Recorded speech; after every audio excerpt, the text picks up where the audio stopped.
Silence has a way of arriving when least expected, when the constant hum of desire begins to dim and the endless chase for stimulation falls flat. In that moment, when the body finally pauses and the noise of the world quiets, there is something deeper waiting underneath. It is not the hunger that has driven you for so long, but the steady rhythm of your own soul, reminding you of a strength you may have forgotten. We live in a society that pushes us to keep moving, to pursue, to grab, to consume as if our worth is measured only by what we can take in or achieve. Rarely are we told to pause, to allow space, to listen. And yet, in that pause, something ancient and transformative awakens. It is not the fear of missing out, but the liberation of tuning in. Abstinence in this light is not a prison, but a doorway. It is not the denial of life, but the rediscovery of life at its deepest level. The body, so often used as a tool for gratification and distraction, is brought into stillness so that the soul has room to speak its truth. The common reaction when people hear the word abstinence is to think immediately of deprivation, of what they cannot have, of what must be withheld. It is seen as sacrifice, as a barren landscape, as a desert. But those who step into the discipline with open eyes come to discover something profoundly different. To them, abstinence is not a desert, but a garden. It is not the absence of something, but the redirection of everything. All the energy that once leaked outward into endless pursuit is no longer wasted. Every breath, every spark of attention, every ounce of desire is reclaimed and directed inward. This redirection is not a shrinking of life, but an expansion, because when you no longer scatter yourself into the world in a frantic search for satisfaction, you begin to discover the power of focus. In the stillness of abstinence, the noise that once dominated begins to quiet. The storm that pushed you to keep chasing calms. In its place rises a voice that was always there but drowned out by urgency, the inner voice of clarity, of presence, of wisdom. In Eastern philosophy, this understanding has been preserved for centuries.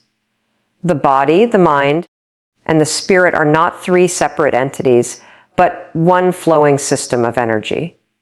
What you withhold on one level nourishes another. Energy is not lost, it is transformed. The Chinese tradition calls this life energy qi, and they knew that when it is not constantly scattered through indulgence, impulse, or distraction, it begins to consolidate within. That consolidation is what strengthens awareness, clarity, and presence. Abstinence becomes the furnace in which the fire of your will is refined and made steady. To understand this more clearly, picture a river that has no boundaries. It floods its banks, rushing wildly, moving without direction, spilling into fields, destroying as much as it waters. This is how many people live, pouring themselves endlessly into experiences, into stimulation, into pursuit without pause. The energy is real, but it is wasted. Now, imagine building a channel for that same river, shaping its flow, guiding its force. Suddenly, the water becomes usable power. It can move turbines, it can light a city, it can create life in a directed way. This is the difference between uncontrolled desire and disciplined abstinence. When you scatter your energy without thought, it consumes you, but when you give it direction, it transforms into willpower.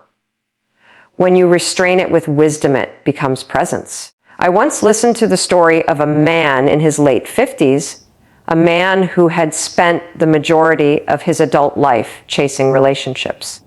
He had been married 3 times, and between those marriages, he rarely allowed himself time to be alone, always moving from one partner to the next, always searching for validation, always seeking connection to fill a hunger he could never name. For decades, he danced to this rhythm of pursuit, and yet he confessed that after years of chasing, he felt only emptiness. He admitted in a moment of raw honesty, "I don't even know what I want anymore. I only know how to chase. I've never actually been still." That realization was the turning point for him. Exhausted and disillusioned, he decided to do something radical: a year of complete abstinence. This was not abstinence in the shallow sense of merely avoiding physical intimacy. It was abstinence from seeking itself. No dating, no intimacy, no emotional entanglements, no chasing. At first, he described it as unbearable silence, as though he had been dancing for decades to loud music, and suddenly someone had turned it off, leaving him in a hollow room with nothing but his own breath. But in that silence, something began to shift. He started to reconnect with the simple reality of his breath. He felt the ground beneath his feet in a way he had not in years. For the first time, he could hear his own thoughts. Thoughts not driven by desire, not shaped by the pursuit of someone else, but thoughts born from truth. Over the course of that year, he did not gain anything new from outside. What he discovered instead was what had always been within. His strength returned. His discernment sharpened. His boundaries became clear. When he spoke about it later, he said, "Now I can love from a place of fullness, not hunger." That has made all the difference.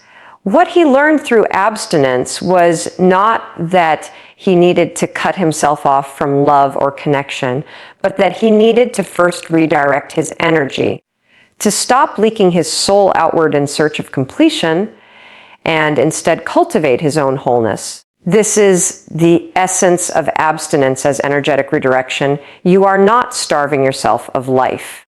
You are feeding your soul by choosing presence over pursuit. When you step back from the constant cycle of consumption and pursuit, what begins to awaken is a sense of clarity you may never have known before. The body, once enslaved by urges, becomes quiet. The mind, once scattered by compulsions, grows still.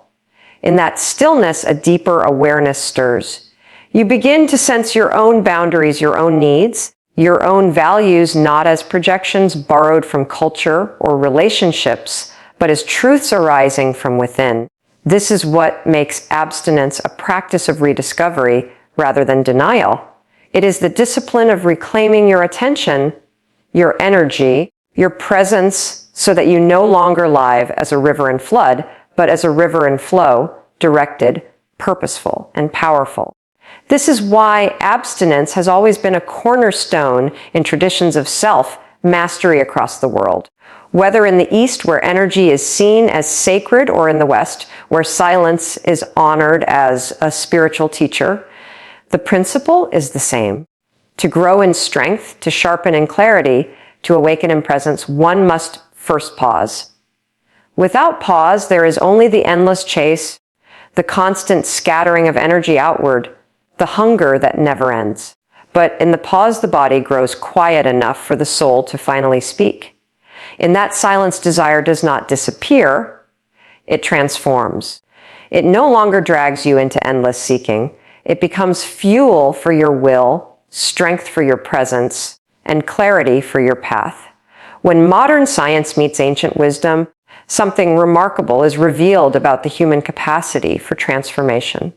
Abstinence, when viewed through the lens of neuroscience, is not merely a spiritual practice, but a biological reset.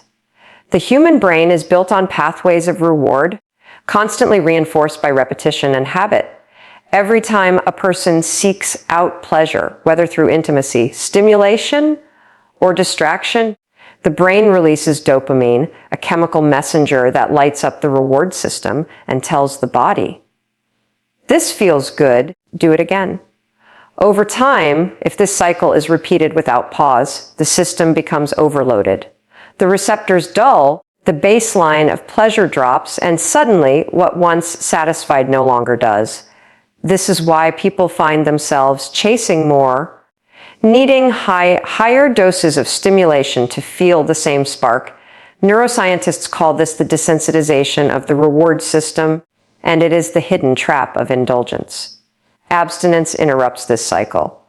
By withholding constant stimulation, the brain is given the chance to reset. Dopamine receptors gradually regain sensitivity. The baseline of pleasure rises again, and the nervous system begins to calm. This is not deprivation, but repair. The body and mind are given the opportunity to come back into balance. When someone practices abstinence, they are essentially training their brain to no longer be enslaved by constant spikes of reward. They are returning to a state of presence where simple things, a breath, a touch of sunlight, the taste of food, regain their richness. This is why people often describe a new vibrancy and clarity after a period of abstinence. It is not magic. It is biology aligning with discipline. This biological reset has profound effects on relationships as well. When the nervous system is calm, when the mind is no longer wired to chase instant gratification, presence becomes possible. Instead of being trapped in restless seeking, a person can sit with another human being and truly listen, truly feel, truly connect. The foundation of intimacy is not built on intensity, but on safety, and safety is created when one's nervous system is regulated.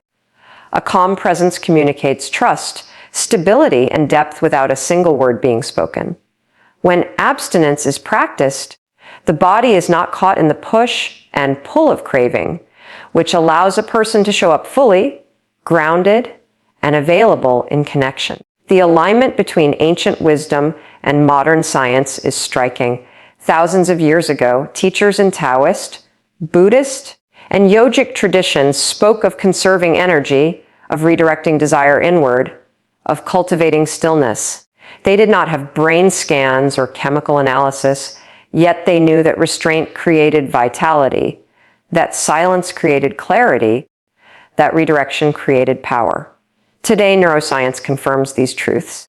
What the ancients called QI or prana is reflected in the regulation of hormones, neurotransmitters, and nervous system states. Where the ancients spoke of inner fire, science speaks of dopamine balance. Where the ancients spoke of presence, science describes vagal tone, the strength of the parasympathetic nervous system. The language differs, but the reality is the same. Abstinence restores harmony, and harmony creates presence. To see how this works in human relationships, imagine a couple sitting across from each other at a table. One partner is restless, fidgeting, eyes darting, thoughts already racing ahead. Their nervous system is in fight or flight, unable to settle. The other partner feels the lack of safety, even if nothing is said. Contrast this with someone who has spent time cultivating abstinence. They sit calmly, breathing evenly, body grounded, gaze steady. They do not rush to fill silence. They do not need to grab attention. Their presence alone creates a sense of safety, and their partner relaxes in response. The difference is not in the words spoken, but in the nervous system each person brings into the moment. Abstinence, by calming the overstimulated reward circuits and restoring balance, creates the foundation for this kind of presence. Ancient stories capture this truth in metaphor. There is an old Taoist teaching of a disciple who came to his master complaining that he could not see clearly. "Every time I look into the water," the disciple said, "it is cloudy and disturbed." The master replied, "Stop stirring it." The disciple, puzzled, asked how he could stop. The master instructed him to simply sit by the water without moving, to wait without agitation. After time, the water cleared on its own, and the disciple finally saw his reflection. This story reflects the same principle neuroscience describes when you stop constantly agitating your system with endless stimulation.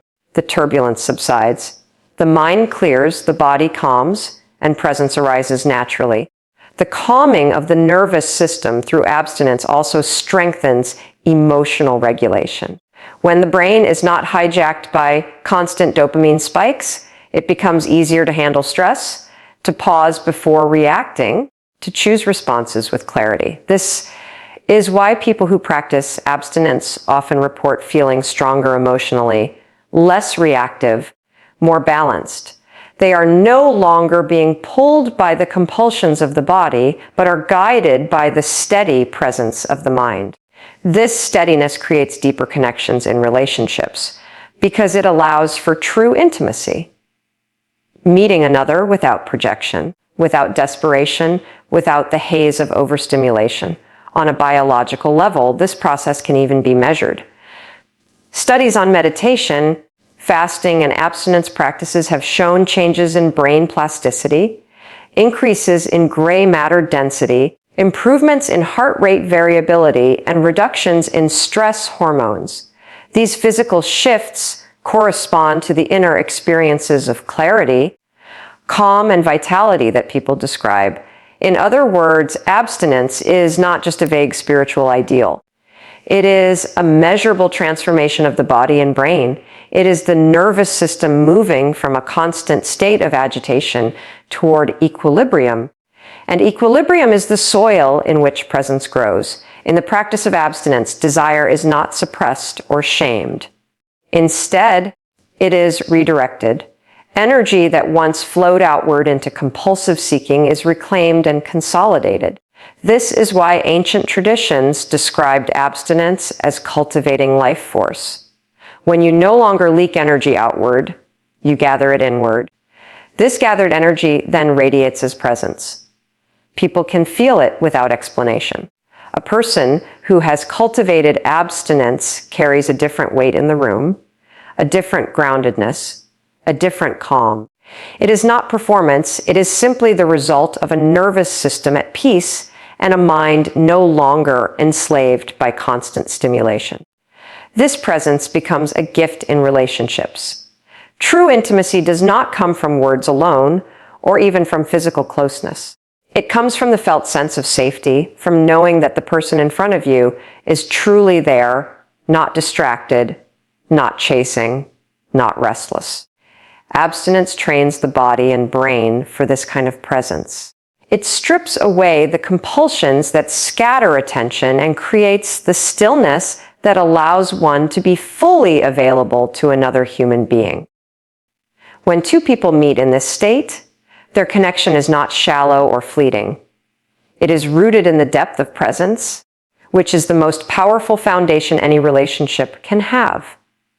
Emotional discipline is one of the most overlooked forms of abstinence, yet it is often the most powerful.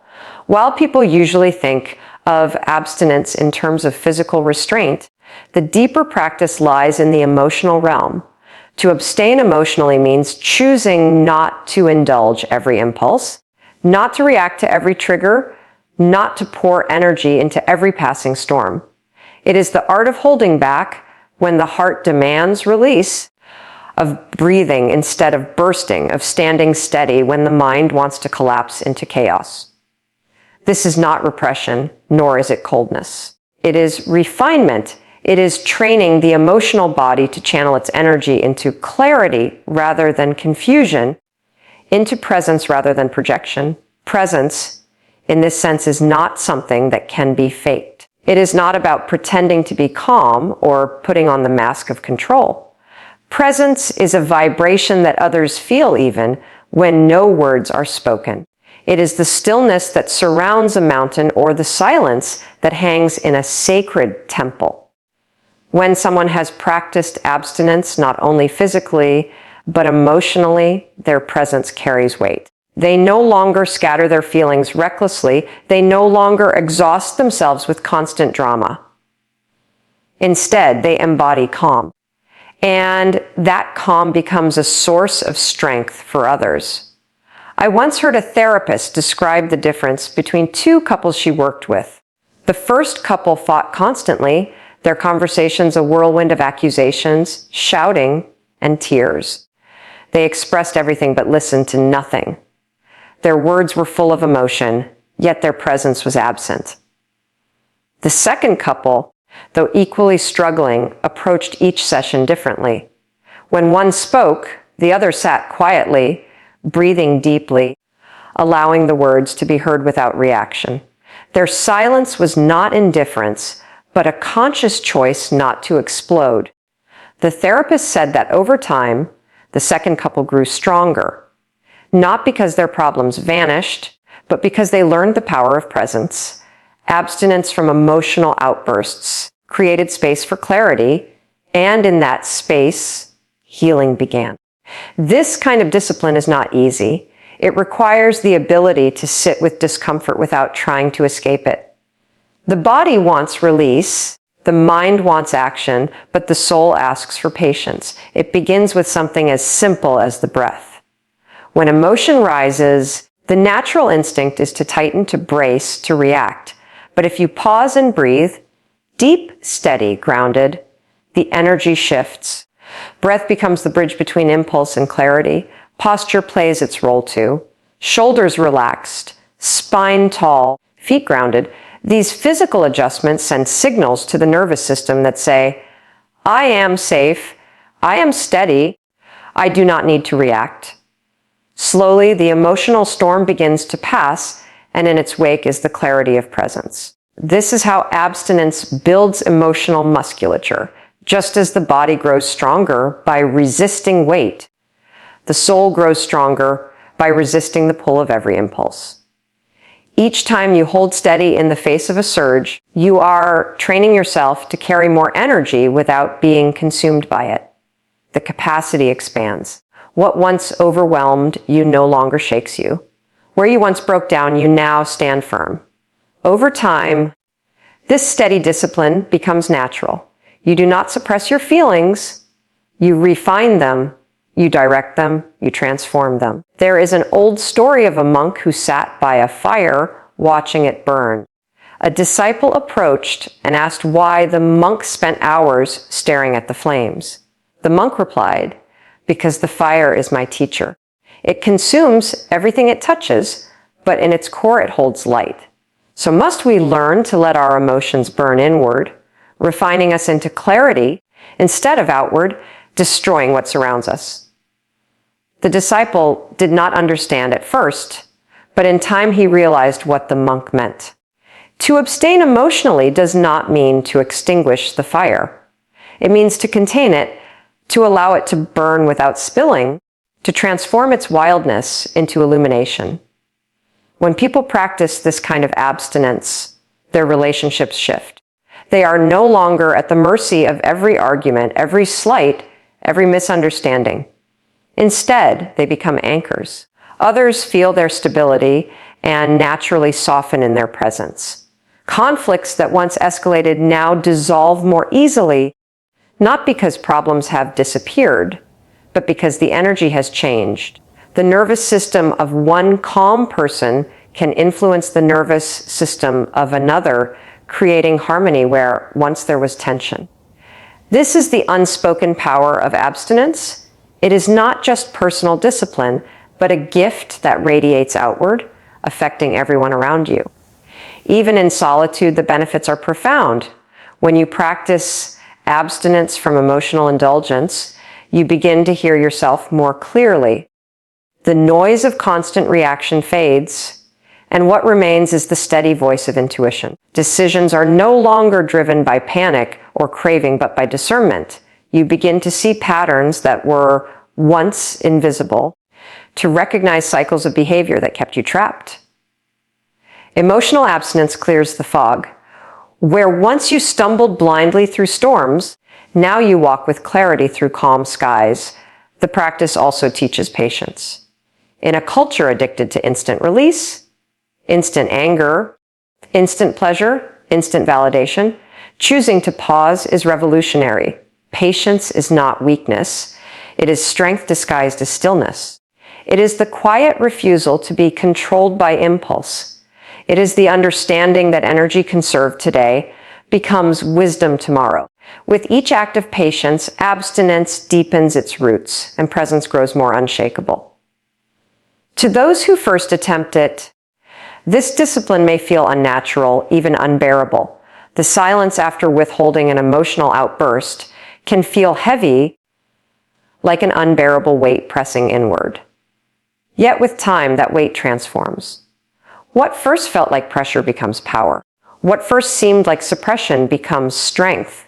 The emotional energy that once escaped through explosions is now held within And that holding is not imprisonment, but consolidation. It becomes fuel for vision, for clarity, for inner fire. The path of emotional abstinence is not about perfection. It is not about never feeling, never reacting, never faltering. It is about learning to pause long enough for wisdom to enter. It is about breaking the automatic chain of impulse and choosing presence instead. Each pause, no matter how small, is a victory. Each breath in the midst of chaos is a step toward mastery. Over time, these moments accumulate, and the presence that once felt fragile becomes unshakable. The true strength of this practice lies in how it transforms connection. A person who has mastered emotional abstinence does not need to dominate others or prove their power. Their strength is felt in their stillness. They do not chase, they do not cling, they do not beg for validation. They offer themselves as they are, calm, grounded, present. In their presence, others feel safe enough to open, to soften, to trust. This is why presence is the most magnetic quality a person can carry. It cannot be faked. It cannot be forced. It can only be cultivated through discipline. And abstinence is the soil in which that discipline grows. Abstinence is often misunderstood as a withdrawal from life, when in truth it is a profound purification. In the same way the body benefits from fasting, the heart and mind benefit from abstaining from emotional entanglements that cloud perception. It is a detox of the soul, a cleansing of what no longer serves, a removal of noise that allows the deeper signal of truth to emerge. When someone steps away from constant consumption of relationships, validation, and external approval, what begins to surface is clarity. This clarity is not forced. It arises naturally when the emotional toxins of dependency, projection, and attachment are allowed to drain away. What once seemed urgent loses its grip. What once felt necessary reveals itself as distraction. One story that illustrates this is of a woman who had spent years moving from one toxic relationship to another. Each partner reflected back to her the same pattern: intensity at first, then manipulation, then collapse. She kept asking herself why she attracted the same kind of men, and for a long time she thought something was wrong with her. Finally, after the end of another painful breakup, she chose a year of abstinence. She did not date, did not entangle, did not even entertain flirtation. At first it felt like loneliness, as though she had stripped herself of the very thing that made her feel alive. But as the months passed, something shifted. The silence gave her space to see clearly. She realized that in each relationship she had been projecting her need for safety onto men who were incapable of offering it. Her hunger for love blinded her to red flags she later paid the price for. In abstinence, those projections began to dissolve. She could finally distinguish between what she wanted to see in someone and what was actually there. That distinction was the beginning of her healing. This is one of the hidden gifts of abstinence. It separates projection from perception. When caught in cycles of desire, people often mistake fantasy for reality. They see through the lens of craving, interpreting the smallest gestures as signs of destiny. But abstinence breaks this lens. It allows a person to look without hunger, to see without bias, to discern truth without distortion. This clarity is not only useful in relationships, but in all areas of life. Decisions about work, friendships, and purpose are sharpened when one is not clouded by the fog of constant emotional projection. Attraction itself begins to be understood differently. Many confuse attraction with compatibility, believing that strong desire must mean a strong match. Yet attraction can be rooted in wounds, in unresolved patterns, in unconscious familiarity with dysfunction. Abstinence provides the distance necessary to notice this. When you are not compelled to act on every spark, you can examine its source. You can ask, am I drawn to this because it is aligned with my values, or because it feels familiar in my pain? This kind of discernment is only possible when there is space, and abstinence is the discipline that creates that space. In ancient Chinese medicine, there is the concept of Jing, the essence of life energy. Jing is believed to be the foundation of vitality, health, and longevity. It is depleted by overindulgence, by constant release of energy without replenishment. Abstinence, in this framework, is a way of conserving Jing, of protecting the deepest reserves of vitality. When energy is conserved, it strengthens the body and mind. Modern science might describe this differently in terms of hormonal balance, neurotransmitter regulation, and nervous system stability, but the essence is the same. Energy that is not wasted is energy that is available for growth, healing, and clarity. This energetic conservation translates directly into discernment and love. When someone has cultivated abstinence, they no longer enter relationships from a place of depletion. They are not seeking someone to fill a void, to rescue them from emptiness, or to patch over wounds. They are whole in themselves, and from that wholeness, they can choose wisely. They can recognize red flags without denial. They can sense alignment without confusion. They can say no without fear of loss. This is the wisdom of abstinence. It is not merely waiting, it is preparing. It is the cultivation of strength so that when love arrives, it can be embraced without desperation. Clarity gained through abstinence also reveals the patterns of self-sabotage that often remain hidden in the blur of constant entanglement. Many people repeat cycles without even realizing it because they never pause long enough to reflect. They run from one relationship to the next, one distraction to the next, carrying the same wounds forward. Abstinence is the mirror that stops the cycle. It forces confrontation with the self. It reveals where you have given away power, where you have compromised your values, where you have confused intensity with intimacy. It is not always comfortable, but it is always illuminating. The purification of abstinence also allows space for self-love to grow. When external validation is no longer the drug that fuels worth, one must turn inward for affirmation. At first, this feels like emptiness, like staring into a void. But with time, that void becomes fertile ground. Self-acceptance begins to take root.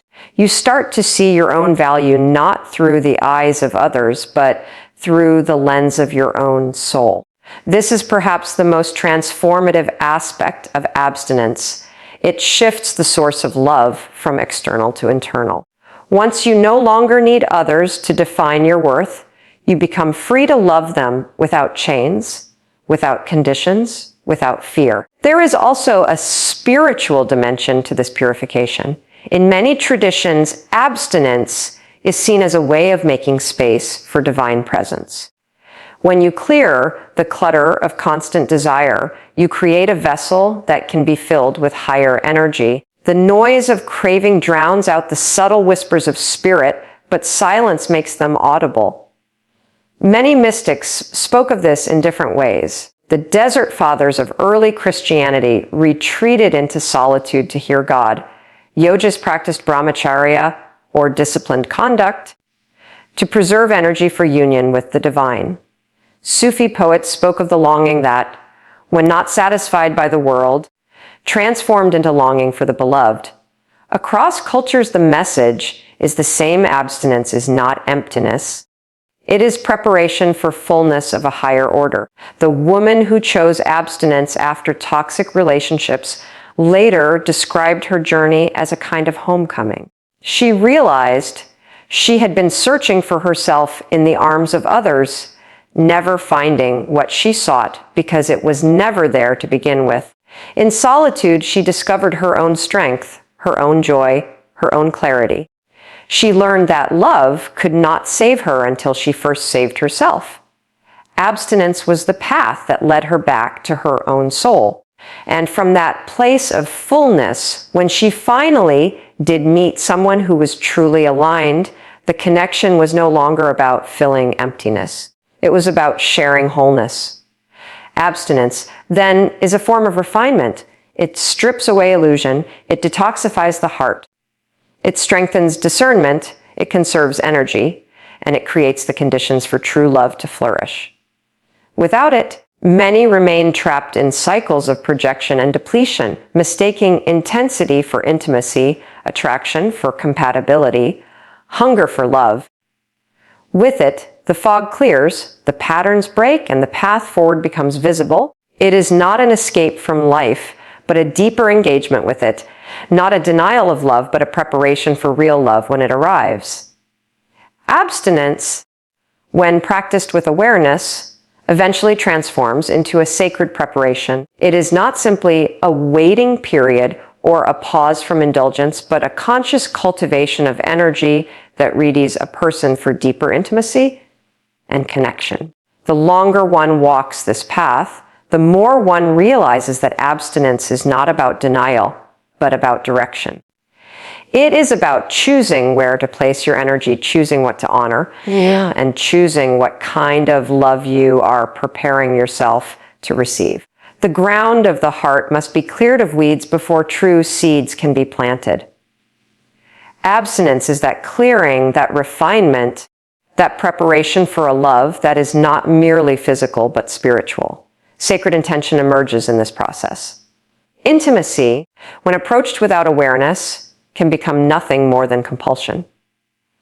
Two bodies meet, two hungers collide, and for a fleeting moment there is satisfaction. But without intention, that satisfaction dissolves quickly, leaving emptiness in its place. Abstinence shifts this dynamic. When desire is withheld and redirected inward, it is not extinguished but refined. The energy accumulates, grows stronger, becomes luminous. Then, when intimacy finally happens, it is not an act of release, but an act of offering. It is not compulsion, but conscious exchange. The body no longer uses intimacy as a way to escape emptiness, but as a way to share fullness. This is why so many ancient traditions spoke of intimacy as sacred union. The language differs, but the truth is the same.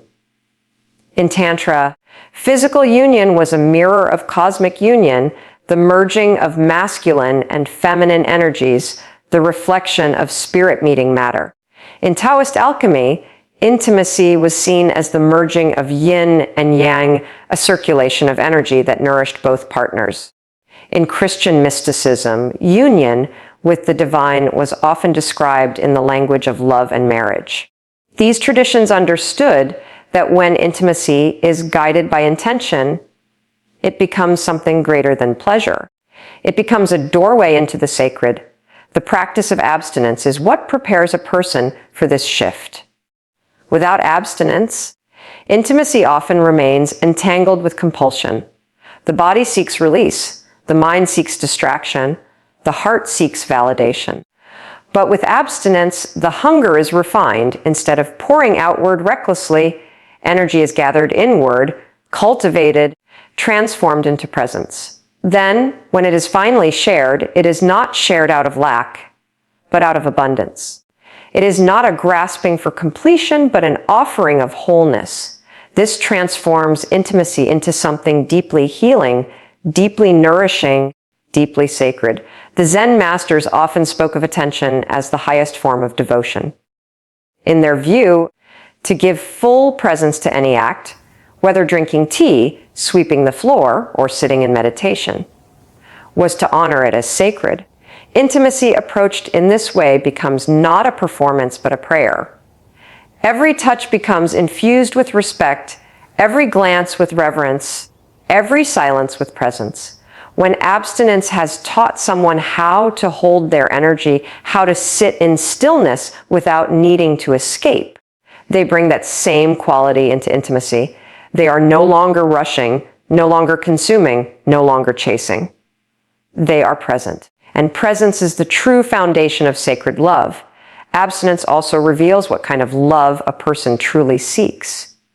In the silence, without the distraction of constant entanglement, one begins to hear the deeper longings of the heart. It becomes clear whether the desire is for validation or for connection, whether the hunger is for escape or for true union. This clarity is essential because without it, relationships are often entered blindly with expectations that can never be met. Abstinence shines light on these hidden motives. It asks the question, what do you really want? And it gives the space for the answer to arise honestly. This kind of reflection brings discernment. Many realize through abstinence that they have been mistaking intensity for intimacy, chemistry for compatibility, desire for destiny. With space, they begin to see the difference. They understand that true connection is not about the fire of first attraction, but about the steady warmth of shared presence. They see that love is not found in the drama of highs and lows, but in the quiet strength of trust and respect. Abstinence clears the fog so that these truths can be seen, and once seen, they cannot be unseen. Another gift of abstinence is that it creates boundaries. When one is constantly chasing intimacy, boundaries blur. The desire to connect overrides the wisdom of discernment. People tolerate what they should not, ignore red flags, compromise values. But abstinence strengthens the inner boundary. It teaches that saying no is not a loss, but a preservation of integrity. When someone has practiced abstinence, they no longer fear solitude, and because of this, they no longer cling to what is misaligned. They can walk away when something is unhealthy because they know their wholeness does not depend on it. This strength is what allows true alignment to enter. The preparation that abstinence offers is not only for relationships with others, but also for the relationship with oneself and with the divine. In silence, one begins to notice the sacred in small moments, the way light falls across a room, the sound of wind through trees, the rhythm of breath in the body. These moments, easily missed in the rush of desire, become doorways into presence. And presence itself is a form of love, a communion with the divine in each breath. Abstinence creates the space for this communion, for the awareness that love is not only something found in another, but something that saturates all of existence when one is still enough to feel it. There is a story told in Sufi tradition of a seeker who asked his teacher how to find God. The teacher replied, "Clear the clutter from your heart and God will be revealed." The seeker asked what clutter meant, and the teacher said, "Every desire that makes you restless, every attachment that blinds you, every hunger that keeps you running. Remove them and you will see what has always been there." This is the essence of abstinence as sacred preparation. It is the clearing of clutter, the silence of noise, the refinement of energy, so that the sacred can be revealed. When intimacy is finally entered after a period of abstinence, it carries an entirely different quality. It is not hurried, not desperate, not compulsive. It is slow, conscious, reverent. It is infused with gratitude because one knows what it means to wait, to cultivate, to prepare. It is infused with presence because one has practiced stillness and silence. And it is infused with sacred intention because one has learned to see love not as a way to escape oneself, but as a way to share oneself fully. Abstinence in this way is not a denial of life, but a devotion to it. It is the act of saying, "I will not scatter my energy recklessly. I will hold it, refine it, and offer it when the time is right to what is truly worthy." This devotion transforms desire into a force that uplifts rather than consumes. It elevates intimacy into a sacred act. It turns love into something that reflects not only human longing, but divine union. The journey through abstinence can feel at times like emptiness, like being stripped of everything familiar. But in truth, it is a refinement, a purification, a preparation for depth. It teaches patience, presence, discernment, boundaries, and reverence. And when the time comes to share love, it is shared not from hunger, but from wholeness, not from compulsion, but from intention, not from emptiness, but from abundance. Through abstinence, love is elevated from the ordinary to the sacred, from fleeting desire to eternal union.